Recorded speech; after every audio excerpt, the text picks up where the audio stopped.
Who are the winners and losers in the FTX collapse train wreck? Well, in this video, guys, we will take a look at the FTX effect on the crypto industry, as well as the traditional financial industry, including some notable celebrities. But not all is bad news, as there are some notable winners from the train wreck that is caused by the FTX collapse. Hi, welcome back to Crypto Passive, and we're back for this week's update. In today's video, we will be sharing everything we know in the wake of the spectacular and disastrous collapse of FTX and Alameda Research. We'll be looking at the losers, the winners, and some reputational damage done as a result of the FTX saga, which range from cryptos to VCs to hedge funds and even celebrities. Nobody is protected from the FTX contagion as a result of the FTX collapse. If you would like to know more about the series of events that led to the disastrous collapse of FTX and Alameda Research, we have a video that covers it all. I will leave a link of it in the description below. While the FTX collapse has had a severe effect on more than just cryptocurrency, some companies with closer links were more affected by the storm that FTX brought into the wake of its collapse and filing for bankruptcy. The losers. So who are the losers? The list of the losers seem to be growing as more crypto firms, hedge funds, and VCs disclose their exposure to FTX. And first on the list is Genesis.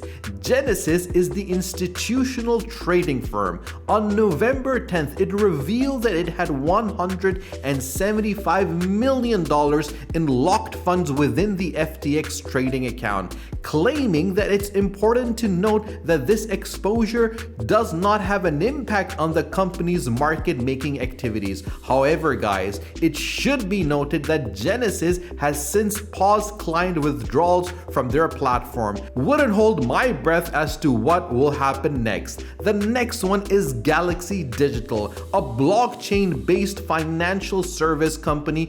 Galaxy Digital revealed that they have $76.8 million in exposure to FTX, with the companies highlighting that $47.5 million was in the process of being withdrawn before the collapse. While CoinShares, the digital trading asset company, announced that it had in the tune of $31.5 million total exposure to FTX in an announcement posted on Twitter, assuring its community that it would be not negatively impacted by the disclosures, announcing that $3.1 million in Bitcoin, $1 million worth of Ethereum, and $25.9 million in USDC. While Multicoin Capital is a San Francisco-based cryptocurrency investment firm, the venture capital firm Multicoin stated that it had about 10% of its fund stuck in FTX. Though the exact figures aren't entirely clear, some are speculating that it could be as much as over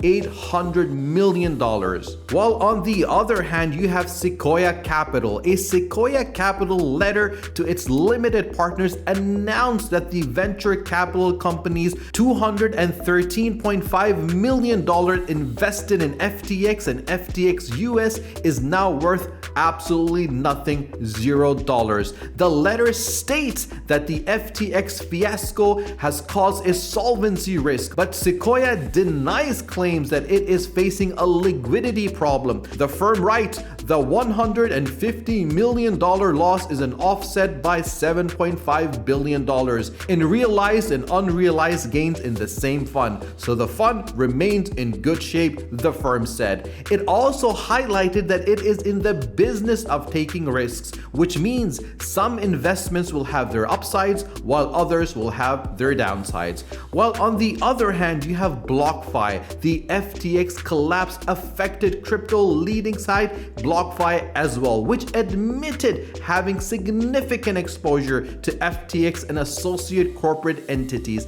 in a statement that was released. However, the company denied rumors that most of its assets are held on FTX exchange. In an update, the company actually stated, while we continue to work on the recovering of all obligations owed to BlockFi, we expect that the recovery of the obligations owed to us by FTX will be delayed as FTX works through the bankruptcy process. However, guys, on November 11th, BlockFi halted client withdrawals and advised clients not to deposit any assets to BlockFi wallets or interest accounts. So if you're enjoying this video so far, please like and subscribe to my channel. Your support is deeply appreciated. Now back to the video, guys. Other companies affected worth mentioning are Galloys Capital with $100 million, Crypto.com with $10 million, Paradigm for $290 million, and SoftBank for $100 million.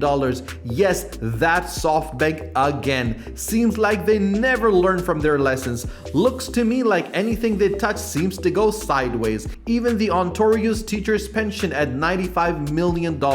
As well as Ikigai, Tiger Global, Wintermute, The Amber Group, Pantera Capital, Nexo, even Salt is going bust to the FTX collapse allegedly. And finally, guys, Solana. Now Solana deserves a video of its own as it's heavily intertwined with everything FTX and Sam Bankman-Fried actually has. Solana, once championed as the Ethereum killer, was tanked by over 50% as a result of the FTX train wreck. As a result, the price of Solana and all associated cryptos related to Solana have taken a hit. From Ethereum to Helium, you name it, everything is in free fall. And these companies and cryptos are just the tip of the iceberg, as they are the few companies that have come out to publicly acknowledge their exposure to FTX and Alameda Research. Now looking at the reputational damage. Right, moving on swiftly to the in-betweeners that have suffered more of a reputational damage than financial damage, with the exception of maybe Tom Brady and Kevin O'Leary. And these individuals are: Tom Brady promoted FTX with his then supermodel X5 Gisele Bündchen and allegedly had some money also invested FTX. Kevin O'Leary, invested, advisor, ambassador, you name it, Kevin was all to FTX and SBF. You got Stephen Curry, Shaquille O'Neal, Udensi Haslam, and David Ortiz, William Lawrence, Shohei Ohtani, Naomi Osaka, and Larry David. They all acted as ambassadors and promoted FTX on one way or the other. Some of these ambassadors, including the FTX founders, are now being sued by the investors following FTX's collapse. Though in fairness, guys, one could argue that they possibly couldn't have known SBF was running a giant Ponzi scheme. I mean, VCs and hedge funds were also tricked. The winners. And who are the winners in all this bloodbath? Well, as it turns out, people are finally taking the mantra: not your keys, not your coins, quite literally. DEX. As a result of this, the crypto world is now piling into DEX, with Uniswap reporting more volume of Ethereum traded than centralized exchange. Maybe as a result of the alleged FTX hack, who knows? We have a video of this hack on our channel if you wish to dive deeper. The decentralized exchange DEX are now seeing an influx of usage as people are now storing their cryptos in cold wallets as well as trading on DEX. Cold Wallet. If ledgers had a token right now, the price of the ledger will be flying to the moon. Even celebrities such as Drake are now flashing ledgers on Instagram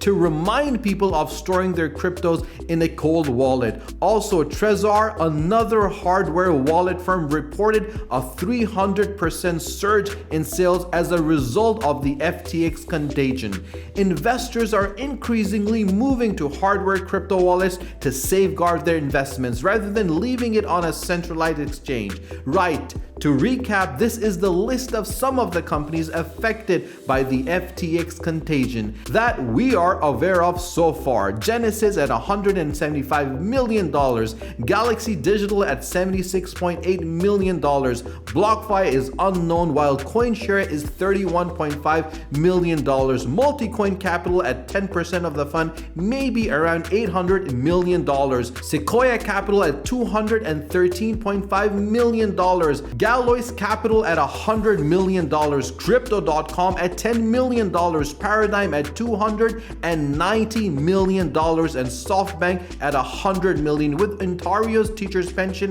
at $95 million, Wintermute, Tiger Global, Ikigai, The Amber Capital, Pantera Capital, and Nexo. So thanks for watching, and click that like button and subscribe to my channel, and click on the notification bell to get notified when a new video is released.